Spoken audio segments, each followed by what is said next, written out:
Olá, olá, olá! Nós vamos começar a nossa live sobre racismo e direito. Vamos falar um pouco sobre o direito, né? Como é que ele ajuda a manter as coisas como estão. Olá, sejam bem-vindas e bem-vindos. Hoje vai rolar a nossa live com a nossa querida Daisy. Vamos falar sobre racismo e judiciário, direito. Por aí vai. Vocês estão bem? Estão me ouvindo bem? Para os sinos que estão tocando perto de casa, né? Vamos lá.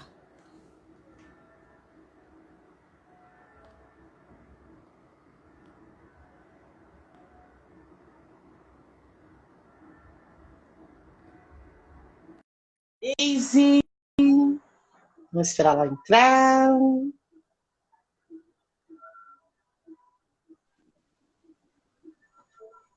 Olá! Oi! Agora deu certo! Agora deu. Você está me ouvindo bem?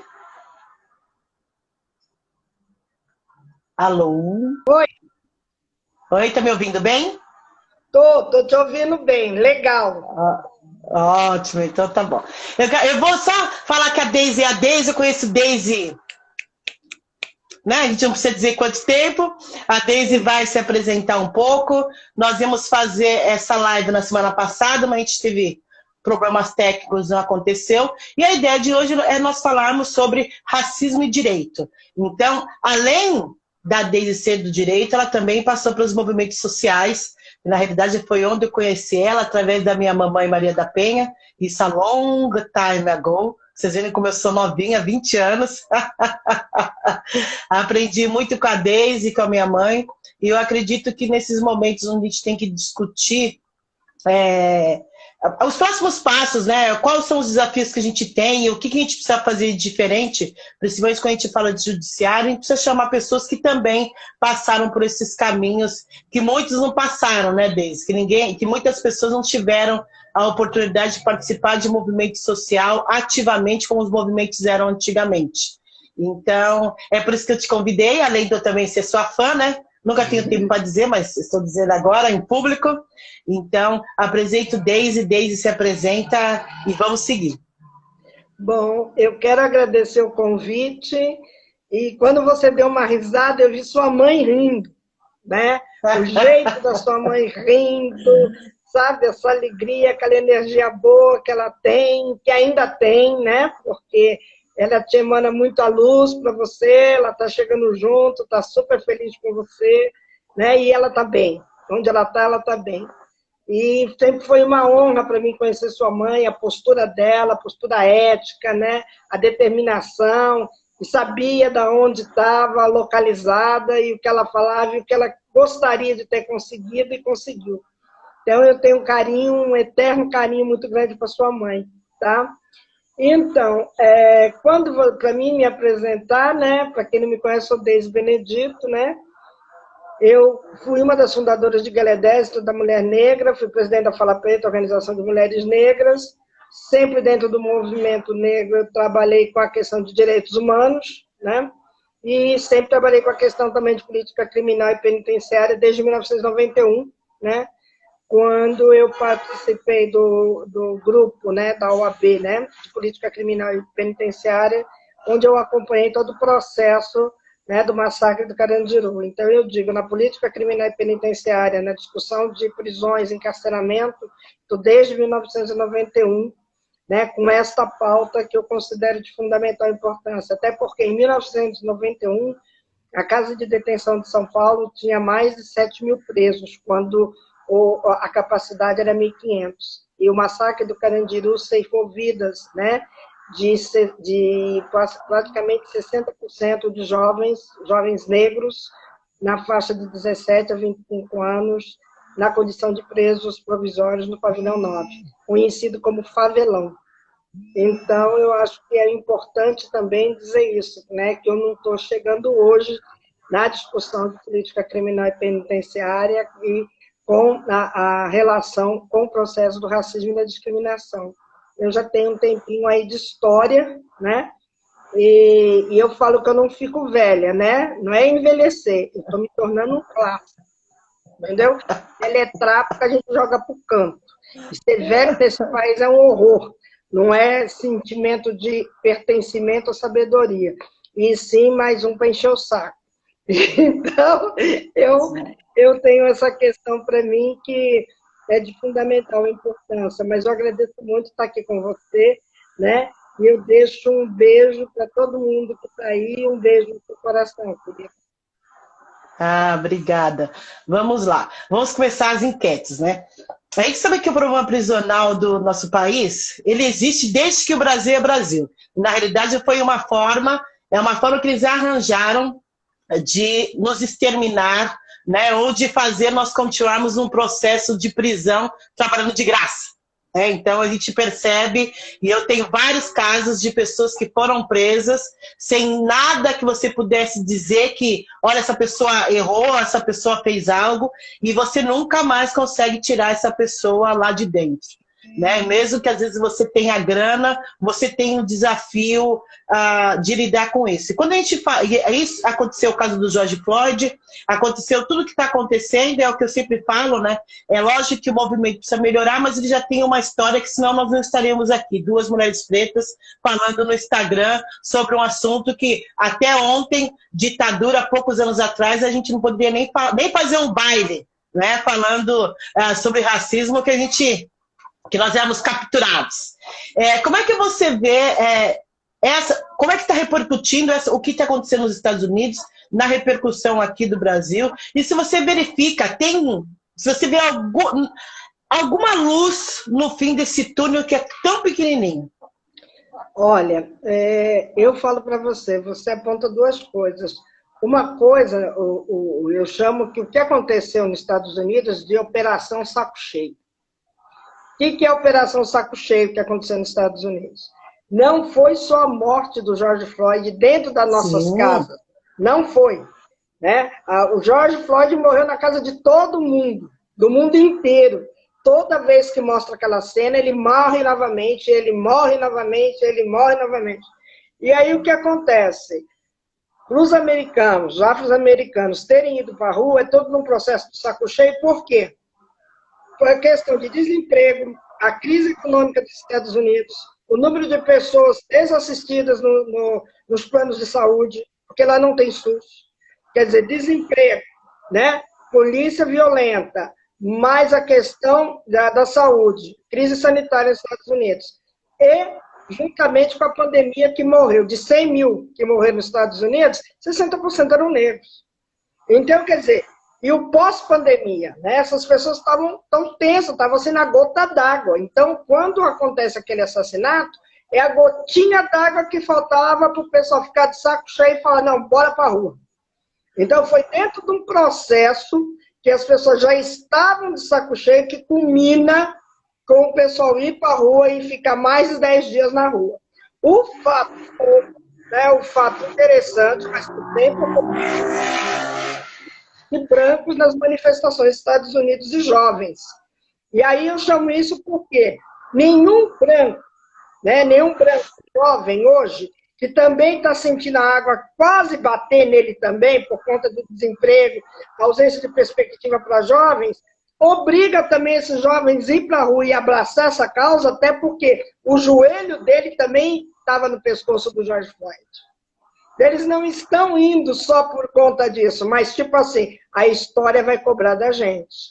E a história é cruel. Eu vou ter que pôr minha cara lá para dizer que eu não sou conivente com isso. Não era o meu joelho que estava no pescoço dele. E mesmo a população negra sendo só de 13%, se quiser tacar fogo no engenho, taca. Então, com medo do enfrentamento maior, é assim, vamos se juntar a eles, porque a coisa vai ficar pequena para nós. Não digo que isso não tenha existido na década de 60. Na década de 60 sempre teve brancos solidários, no apartheid teve brancos solidários, como no Brasil tivemos brancos abolicionistas. Mas o que eu estou colocando para você é essa questão. a participação dos brancos se deram também para responder. Eu não pus meu joelho no pescoço do George Floyd. Agora, o impacto disso é que também atinge outros países com a população negra da diáspora, que também é vitimada pelo racismo e pela discriminação em outros países. E aí os brancos jovens de outros países também puseram a mão na consciência e disseram, pô, não fui eu que pus não sou eu que estou embarreirando a questão racial aqui no meu país. Entendeu? Então, o que essa movimentação faz surgir? Várias reivindicações no bojo das populações da diáspora, a população negra da diáspora, também não só se condoeram, mas também colocaram a chaga do racismo que não foi cicatrizada, está aí aberta, né? Os efeitos da escravização. Tanto que é que quando o pessoal começou a derrubar as estátuas, foi a coisa mais magnífica que eu já vi, derrubar as estátuas dos escravagistas. Agora eu penso assim, nós aqui no Brasil, principalmente em São Paulo, como é que nós vai tirar a estátua do Borba Gato lá da tomada, você está entendendo? Que foi exterminado de africanos. Né? Como é que a gente vai tirar aquela placa, né, do Tobias de Aguiar, né, do vitral da Rota da cidade de São Paulo, que é outro bandeirante. Então, a gente tem que avaliar isso, né, como operação saco cheio, sabe?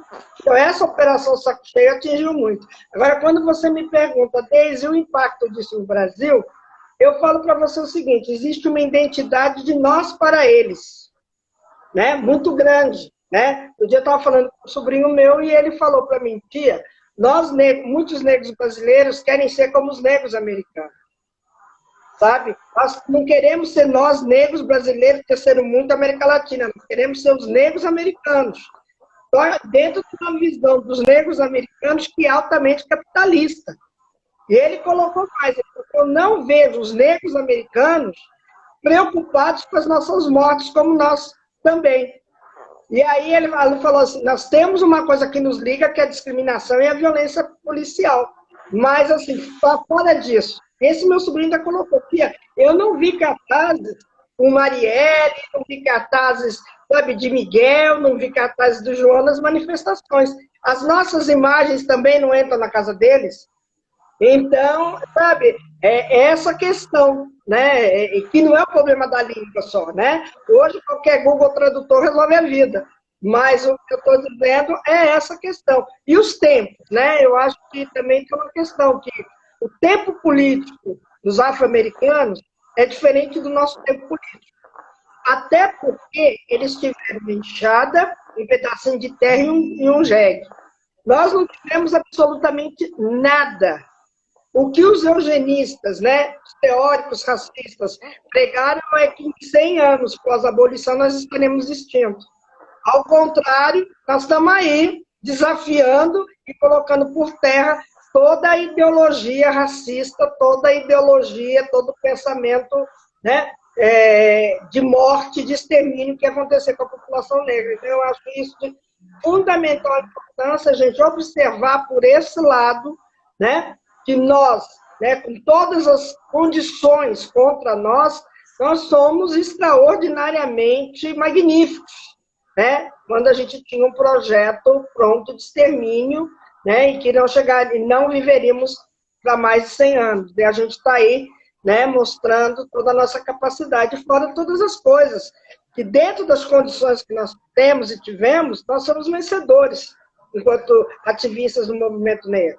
Né? Diante de todas as adversidades, né, a gente está aí.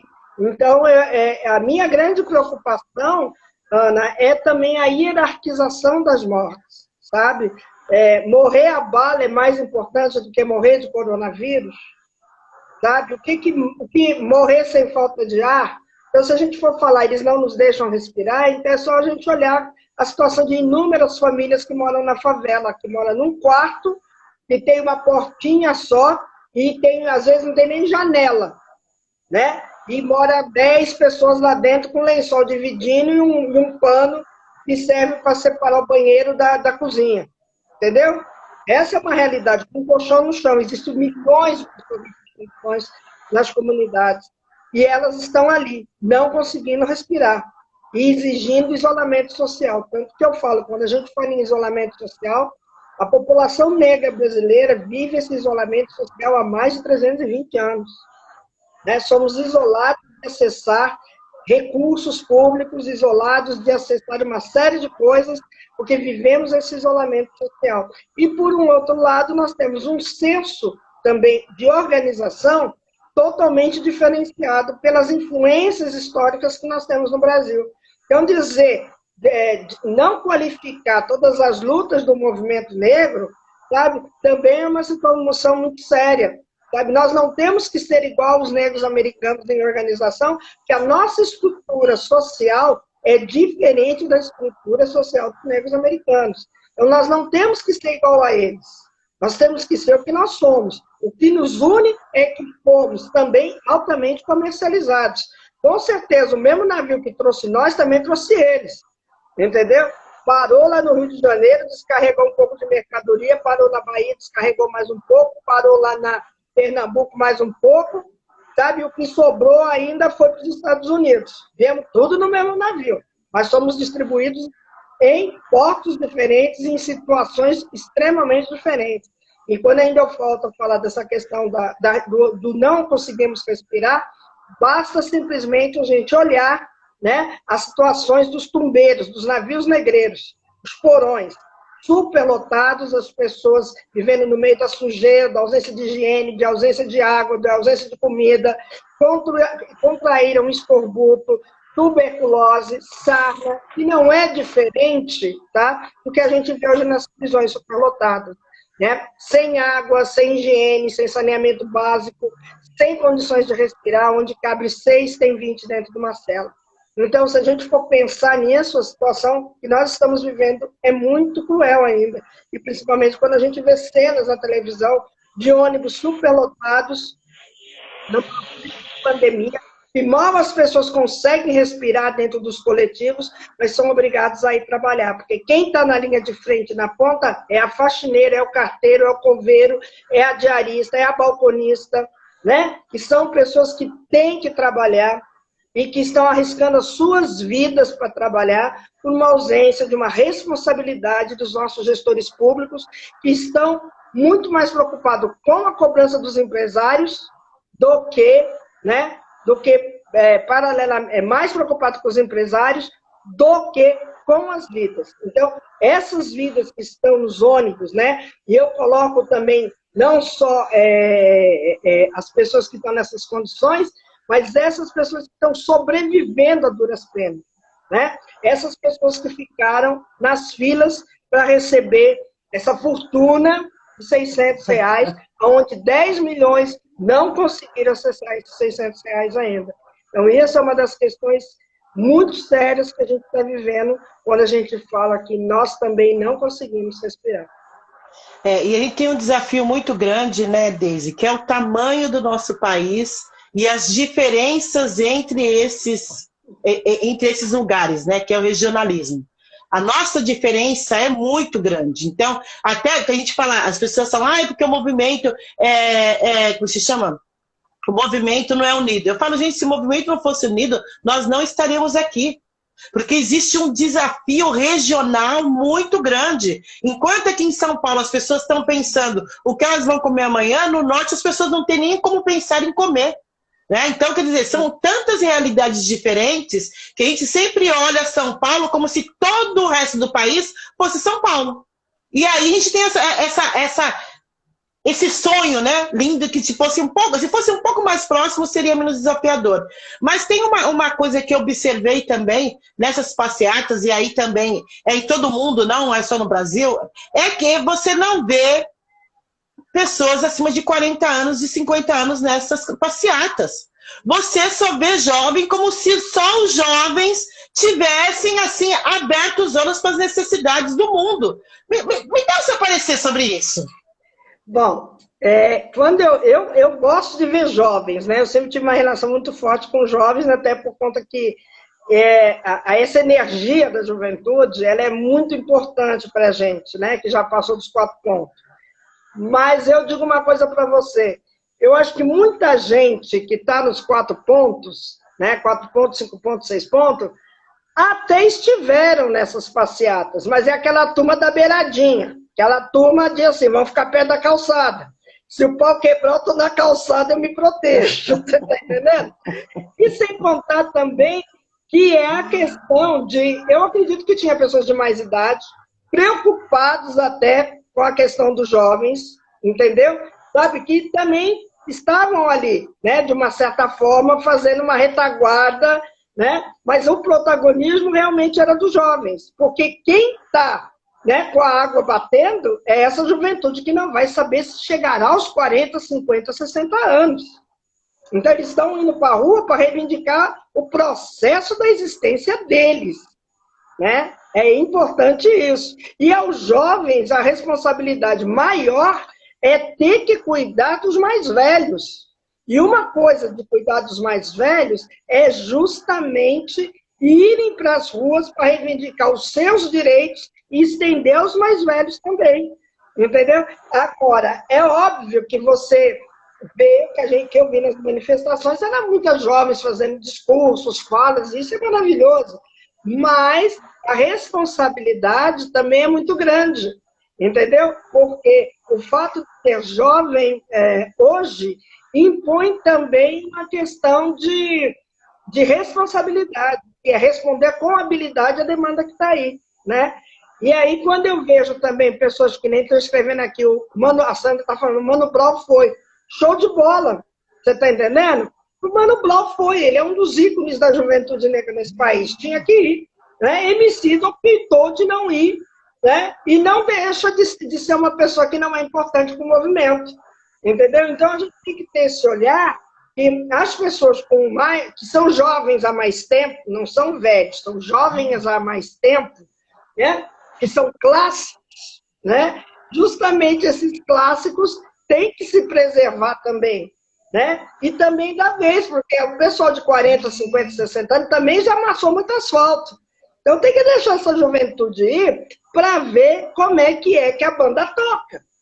Sabe, olha, bom, mas se tomar borrachada a gente também já tomou, se tiver que correr da polícia a gente também já correu, para vocês verem que o céu não é perto. Né? Então, eu acho importante isso. Agora, uma coisa é estar na passeata, outra coisa é orientar esses jovens, estar num grupo que tem essa juventude, toma cuidado, se proteja, não aceita provocação, sabe? É dar aqueles salves, que é importante dar, que é a obrigação das pessoas que têm mais idade, né? E que têm uma responsabilidade também orientar os jovens, porque também já foi jovem, e a gente que é jovem há mais tempo, a gente foi tão ousado, boca aberta, irreverente, achava que também ia fazer a revolução no universo, como já hoje. A gente também pensava que a gente ia fazer a revolução. Eu sou da turma que ia fazer a revolução, estou esperando a revolução até hoje. Então a gente tem que ter essa clareza, entendeu? Que é da juventude usar, que é da juventude questionar, né? E que é dessa juventude ser protagonista, até porque eles têm obrigação, né? Tudo que nós fizemos no passado e deixamos eles nas condições que deixamos, um achou o caminho, o outro abriu estrada, agora eles estão com a estrada pavimentada. Eles têm mais aqui preservar isso, mas teve gente que abriu o caminho para eles, como teve na minha geração quem abriu o caminho para mim. A minha obrigação é abrir caminho para os que estão vindo, né? Até porque a história vai me cobrar. Você não quis passar o cajado. E isso é muito sério. E a gente falar em passar cajado, eu me lembro muito dos desafios que o movimento tinha de conseguir fazer com que jovens realmente entendessem e dessem continuidade, né? Então, ainda vejo isso no Fala Negão, a dificuldade de conseguir manter esses jovens, mesmo porque a forma de fazer movimentação, a forma de fazer protesto, hoje é totalmente diferente do que era há 20 anos atrás, né? Há 10 anos atrás. Então, a gente percebe também que existe uma necessidade da gente também se atualizar de como esse sistema vai funcionando e vai abrindo, né? E tem um desafio que eu gostaria de conversar com você e ver seu ponto de vista em relação a essa nossa necessidade, e aí também veio desse processo escravocrata de sempre reverenciar o externo e nunca reverenciar nós e de onde nós viemos, né? Que eu acredito que esse é um grande ponto dentro do Brasil, que a gente não conseguir enxergar a nossa ancestralidade como potência e fazer com que as coisas sejam mais explícitas e mais reais a partir deles, né? Então, hoje a gente percebe que algumas pessoas falam, mas a gente ainda não aceitou de onde nós viemos, como nós chegamos aqui, por que nós chegamos aqui, e que alguém trabalhou muito. Então, se hoje eu e minhas irmãs somos graduadas, é porque minha mãe deixou de ser graduada para que a gente pudesse ser. E eu vejo que isso é um desafio muito grande, e eu quero saber se você já pensou nisso, se tem alguma sugestão para dar nesse processo de enxergue quem veio atrás. Ele é muito mais potente que você, porque era muito mais difícil ontem. Né? Então, hoje, para mim é simples. Hoje tem tecnologia, eu tenho conhecimento, eu tenho faculdade, eu consigo escolher hoje o trabalho que eu faço, diferente da minha mãe, que tinha 2, 3 trabalhos para sustentar 3 filhas e ONGs e etc. Que era diferente a situação. Passa um pouco seu ponto de vista sobre isso. Olha, eu vejo a questão da seguinte forma. Muito se fala em ancestralidade. Todo mundo fala em ancestralidade. Mas reconhecer que a questão da ancestralidade nos obriga a nos olhar no espelho e ver que somos parte, o nosso todo é parte de alguém que nos antecedeu. Né? Então, quando eu olho os meus olhos no espelho, eu olho os olhos que não são meus, né? São os olhos de alguém que me antecedeu, como diz a música de João Nogueira. E esse olhar que é mais importante, nos olharmos e ver que nós somos a continuação de quem veio antes. Né? E que veio em condições terríveis e viveu em situações aterrorizantes. E esse exercício de olhar para trás e dizer eu sou o resultado de quem me antecedeu, exige também um olhar para não só referenciar esses nossos antepassados, mas como também continuar as nossas lutas. Isso é de fundamental importância, entendeu? Quer dizer, se a gente chegou onde a gente chegou, muitos dos que nos antecederam sofreram para deixar a gente nessas condições. Nós não chegamos encontrando a casinha arrumada, pura e simplesmente. Alguém teve que amassar o barro, fazer o adobe, catar madeira no mato para erguer a choupaninha. Entendeu? Ninguém está herdando casa com piscina. Sabe? Foi um outro exercício muito mais cruel. E aí, quando a gente fala dessa questão de ancestralidade, eu me reporto a uma questão muito importante nos Estados Unidos. Nos Estados Unidos tem o seguinte, todo mundo conhece quem foi a primeira professora negra dos Estados Unidos. Todo mundo conhece. É uma questão de honra conhecer e saber a história da primeira professora negra. Todo mundo se preocupa, porque aquilo faz parte do seu eu, do seu ethos. É fundamental você conhecer o seu povo e a essência do seu povo. Aqui não. Aqui, poucas pessoas reverenciam os seus antepassados, não no âmbito familiar, como no âmbito coletivo. Né? Então, se você tem que citar Lélia Gonzalez, tem gente que não vai citar nem Lélia Gonzalez, nem Teresa Santos, vai citar outras pessoas de fora, porque não sei quem daqui falou que fulano é melhor. E os americanos, eles se autovalorizam. Todo mundo procura ler a história de todo mundo vai atrás, vai buscar, vai pesquisar. Aqui não. A gente lê muito bem, obrigado, tudo que é produzido lá fora. Todas as estantes têm livros de personalidades americanas nesse país. Né? Poucas pessoas têm a produção acadêmica de negros e negras brasileiros. E nós temos um arsenal extraordinário produzido por negros e negras no Brasil. Mas a gente vai ver o que está lá fora, porque o que está lá fora é bom. Né? E isso é um dos efeitos do racismo. A nossa estrutura racial é isso. A gente fala a nova linguagem de colonialidade, mas o nosso comportamento é colonizador. E aí a gente faz tudo. Falando de decolonialidade, então nós vamos falar também. Né? Porque os outros lá fora estão falando, a gente tem a obrigação de falar. Porque se a gente não falar, a gente é feio, a gente é ignorante, a gente é sempre analfabeto. A gente não sabe o sentido. Tem palavras que são utilizadas aqui no Brasil pelos movimentos negros, pelo movimento de mulheres negras, que é uma fala, uma frase utilizada pelos indígenas da América Latina. E para os indígenas tem um sentido. E aí a gente pega aquilo que é deles, tenta colocar na nossa situação, e aí a coisa não reverbera.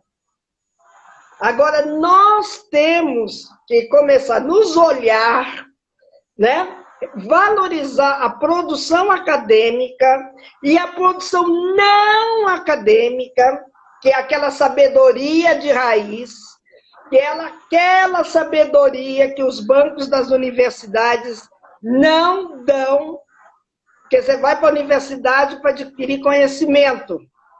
Sabedoria é a vida na prática. E aí, quem tem essa sabedoria é aquela Dona Maria, lavadora de roupa, cozinheira, faxineira, que não sabe o que é interseccionalidade. Mas ela sabe muito bem tudo que ela faz. Entendeu? Ela não lê nada sobre feminismo negro. Mas dentro da casa dela, quem manda é ela, porque ela criou 5 filhos sozinha. Ela vai disputar o espaço da igualdade no trabalho, levantando cedo, 5 horas da manhã todo dia, fazendo bolinho, fazendo um café, pegando o tabuleiro e indo lá para a beirada do metrô, da saída do metrô. 7 horas da manhã, ela sai da saidinha do metrô, vai para a casa de família para trabalhar.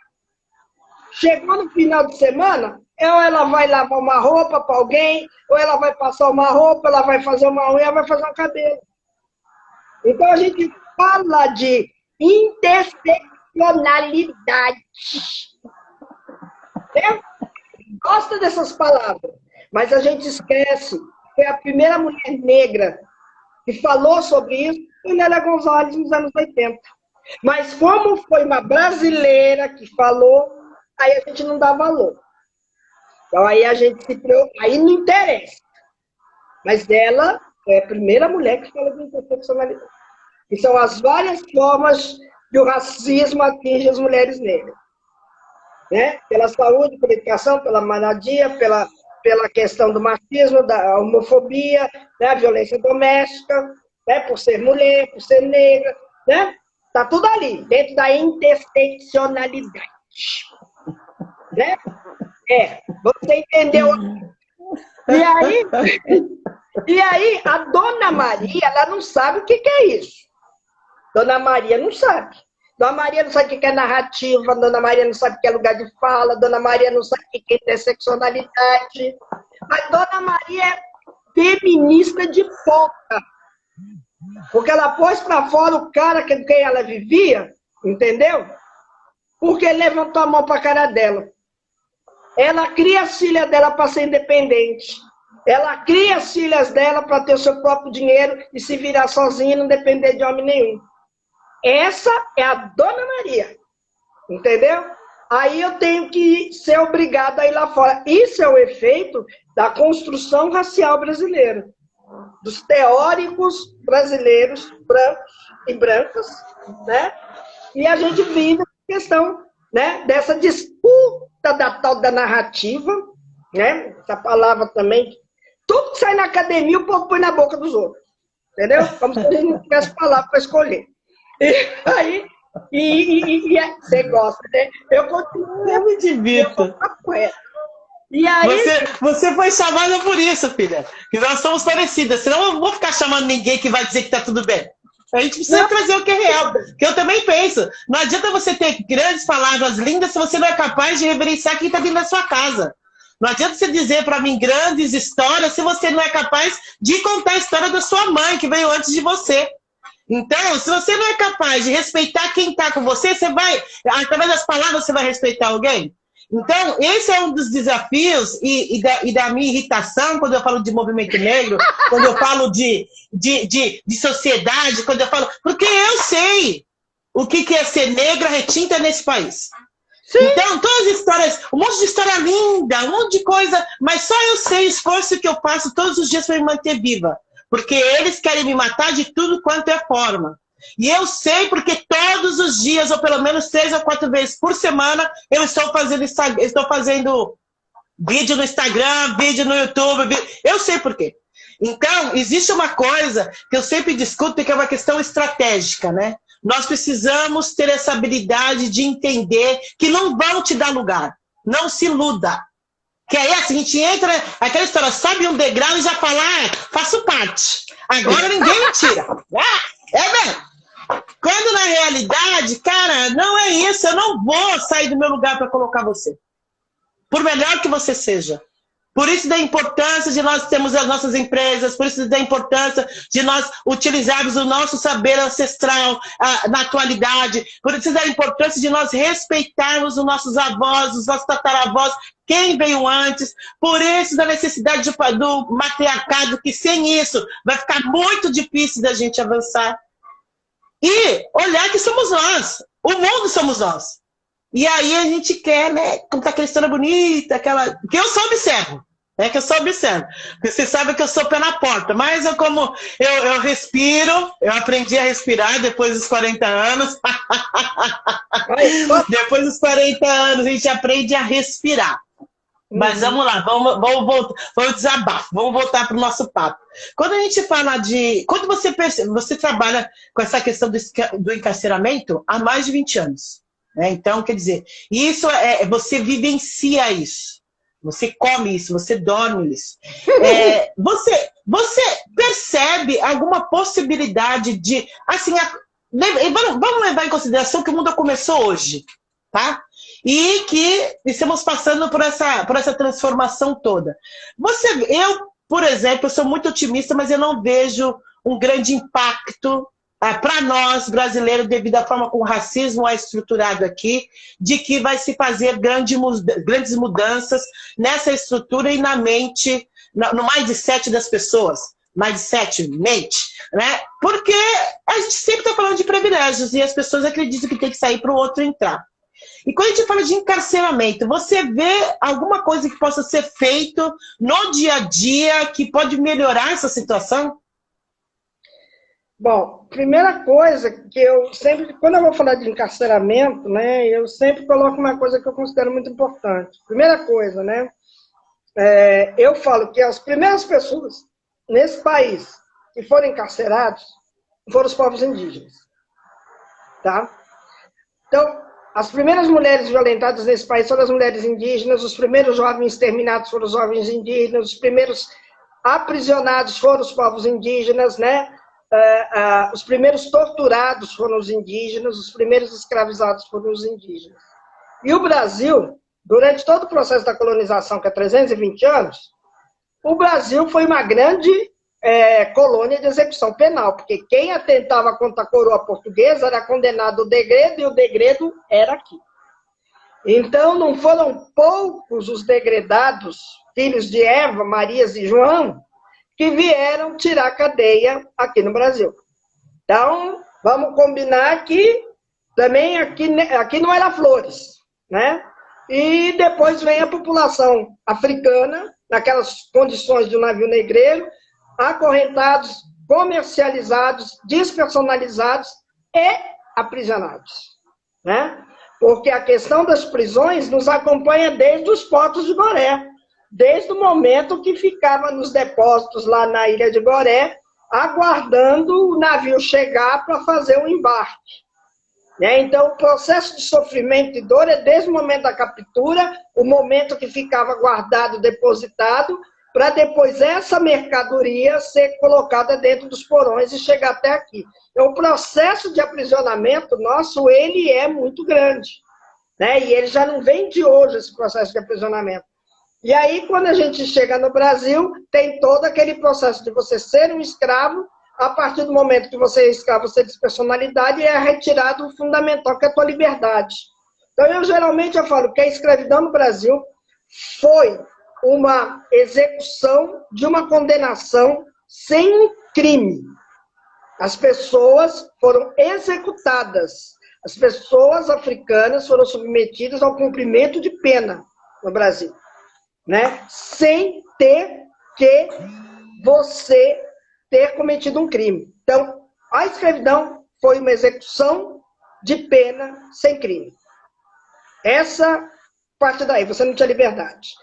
Aí, o que você tem? O processo de aprisionamento no Brasil, ele tem uma relação direta com o período da escravidão. Quando você olha aqueles anúncios escritos, procura-se negro, fugido, só com o braço, traços no rosto, né? Manca, poucos dentes, você está construindo, entendeu? Construindo um estereótipo, uma identidade negra criminosa. Antes de Lombroso, antes de Gobineau, antes de Nina Rodrigues, 1800. Esses caras vêm bem depois.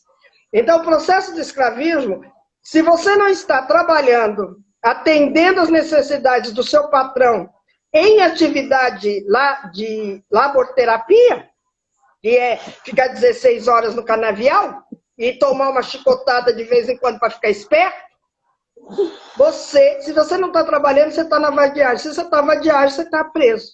Quer dizer, o processo da abolição, o que ela fez? Em 2 anos se cria um novo Código Penal e que a gente começa a mandar para a prisão capoeira, né? A lei da vadiagem, capoeiragem, feitiço, quer dizer, aglomerações, tudo isso está engajado, né? Está dentro de um bolo que vai te condenar mais uma vez. Então, a população negra sempre tem o sonho da liberdade. Você passa a deixar de ser mercadoria e vai se transformar em cidadão. Só que isso não fecha ainda. Né? Então, quando a gente tem hoje as prisões, quando as pessoas falam, hoje nós temos um hiperencarceramento.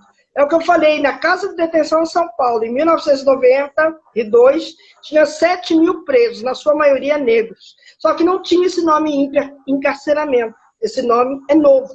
É o nome que está com 10 anos, por conta da lei de drogas nos Estados Unidos, que aumentou o número de presos na prisão, que sempre a maioria foi negra. Então você tem, quando você vem com a questão da guerra às drogas, é guerra contra as pessoas. Nos Estados Unidos, quem é que está preso? Negros e latinos. Negros descendentes de africanos, latinos descendentes dos povos indígenas. Os negros africanos faziam uso culturalmente, principalmente os da região de Angola, de jamba, que é maconha. Os indígenas, folhas de coca. Quais são os grupos inadequados para a existência na normalidade social? Indígenas e africanos. Então, esse é um olhar. Aqui no Brasil, a questão das prisões se dá pelo simples fato de você ser jovem, de você ser negro, se você está com determinada roupa, boné, calça larga, jaco, já é o estereótipo do indivíduo delinquente potencial. As abordagens policiais, elas são truculentas e ela já vem com a suspeição que você possivelmente já é um delinquente potencial. Entendeu? A cor da sua pele já identifica você como um potencial criminoso. Então, quando a gente vê hoje as prisões cheias, quem é que faz a primeira prisão? É a polícia. E a polícia ela é altamente racializadora. E é o resultado da guarda de 1808, que o príncipe herdeiro resolveu fazer. Entendeu? A polícia no Brasil. A gente teve primeiro os bandeirantes, depois a gente teve a polícia do reino, que era do tempo da extração de ouro, né? Os inconfidentes, aquela coisa toda. E aí a gente resolve a questão da polícia, criando uma grande guarda imperial, né? A Força Nacional. E aí o que a gente tem? É esses que fazem a abordagem. São esses que, dependendo das metas que os batalhões têm que atingir, então você tem que prender 100 essa semana. Dá o seu jeito. E nesse dar o seu jeito é sair prendendo, criando flagrantes, né? E usando da arbitrariedade. Quer dizer, ser negro nesse país, a priori, já é uma condenação. Você já vai para a prisão. E quando chega no sistema prisional, eu tenho mais de 20 anos que trabalho com isso, o que eu vejo? Eu vejo a reprodução nua, crua e perversa das condições que as populações negras vivem fora da prisão. Quer dizer, ausência de água, saneamento básicos, alimentação adequada, uma série de coisas. Aí você entra numa comunidade, sabe? Você vê as mesmas situações que você vê dentro da prisão.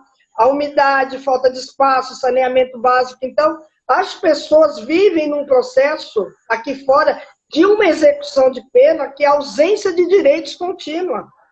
Quer dizer, a nossa luta é para garantir escola de qualidade, moradia de qualidade, assistência à saúde com qualidade. Quer dizer, por que para nós tudo é mais difícil?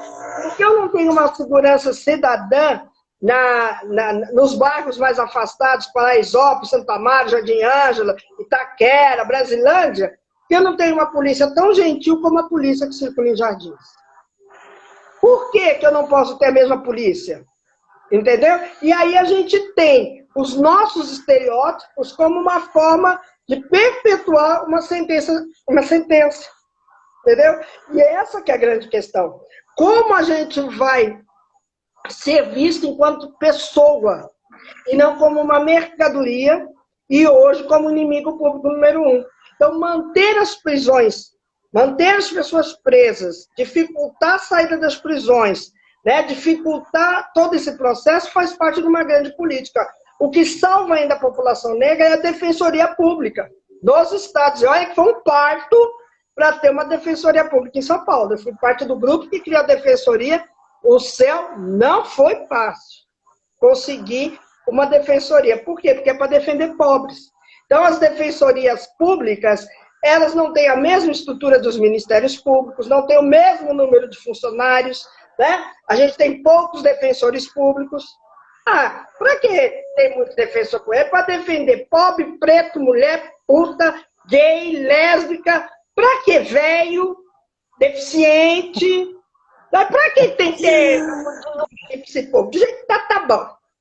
Tá bom demais. É esse o pensamento. É esse o pensamento. Entendeu? Já o Ministério Público, o fiscal da lei, não. É outros 500. Você está entendendo? E aí, uma pessoa que você já vê dentro dessa questão da criação, o parto da criação das defensorias, foi justamente para atender a população mais pobre. E aí tem defensorias como o do Espírito Santo, São Paulo, Rio de Janeiro, e tem grupos da questão racial que estão voltados atualmente a terem cotas para que negros sejam defensores públicos. É a representatividade que tanto a gente exige. E existem sacrifícios, existem defensores brancos comprometidos, estamos defendendo aí, né? Que estão ali na rua, sabe?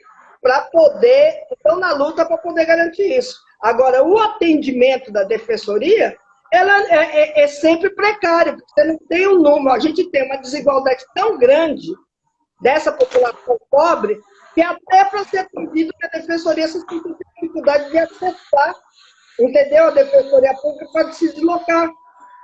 Você entendeu? Então, essa que é a grande questão. Temos, óbvio, tem um grande número de brancos na defensoria, como nós temos no Ministério Público, como nós temos na Casta do Poder Judiciário. Você entendeu? O poder, o direito nesse país é branco, homofóbico, racializado, misógino, entendeu? Sabe? É racista. É isso.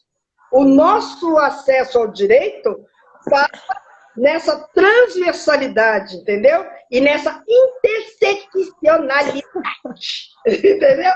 Que é as questões que a gente vivencia no direito, né? A grande dificuldade, para você ter uma ideia, quantos casos que você conhece de racistas que foram para a prisão? Agora, quantos negros estão na prisão? Você está entendendo? Então, eu tenho de quase 800 mil pessoas, 60% negros presos. E eu não tenho, desses 800 mil, nenhuma pessoa presa pelo crime de racismo. Então, isso já mostra, né? É sempre desqualificado para injúria racial. Então, isso já mostra como funciona o nosso poder judiciário, né? Quer dizer, é um poder judiciário constituído por descendentes das grandes companhias de tráfico que enriqueceram, né, com as grandes companhias do tráfico, né, famílias que se enriqueceram com a escravidão, a perpetuação, né, da cadeia hereditária no interior da família, o pai que foi desembargador, o filho que é juiz, o outro que é promotor, e aí o rebelde vai ser defensor. Então, né, vai ficando miséria mesmo. Então, ganhando mal, trabalhando muito, atendendo mil e sem direito a reclamar. Não é? Foi você que quis, não foi você que quis? Você é traidor da família, meu irmão. Você é traidor da família. O que é que você vai lá defender esse povo? Amanhã vão te roubar, amanhã vão te assaltar, meu irmão. A gente pagou faculdade para você, pagamos cursinho de inglês, francês, javanês, entendeu? Foi passar férias na Europa, em Oxford, em Hamburgo, no Panamá, não sei aonde, para virar defensor público. Eu só não te deserto porque é uma vergonha. Você está entendendo? Mas é isso. E muitos defensores públicos eram aqueles jovens brancos iluministas que abriam as portas da senzala para dar prejuízo para o senhor de engenho. Eu vejo geralmente os defensores nessa posição, entendeu? Mas não é, mas é essa que é a realidade. A questão do aprisionamento no Brasil tem a ver com uma manutenção de controle de uma população, né? Então, enquanto você estiver preso, você vai estar lá, entendeu? Não sendo um risco para a sociedade, entendeu? E aí você vê a questão de gênero, né, nas prisões, onde as mulheres, né, hoje em dia você tem um aumento enorme, imenso, né, nesses últimos anos de mulheres nas prisões, por conta da caracterização do crime de tráfico, né, porque o crime, essa lei de tráfico foi justamente para desqualificar quem é usuário, né, e de quem é traficante. Mas para a nossa população negra, você pode estar com 2 pinos de cocaína, você passa a ser traficante. O branco bem-nascido está com 10, ele é usuário, ele é dependente químico, entendeu? E para as mulheres a situação também é a mesma, né? Muitas ali estão num processo do narcolirismo, que eu chamo, né, o conceito que eu criei, para dizer daquelas mulheres que se envolvem no crime, no tráfico, por muitas vezes levadas pelo companheiro, né? E aí, muitas vezes, quando chegam na prisão, que não tem nenhuma ideia do que é a cadeia, nunca foram presas, roda na hora que estão entrando com o negócio, para sobreviver na prisão, algumas, nem todas, passam até alguns relacionamentos afetivos. Que é uma forma também de sobreviver à perversidade do sistema. E em alguns presídios não é admitido sequer olhar ou estar de mão dadas 2 presas, são levadas às celas. Né, ficar na solitária de castigo. E por quê?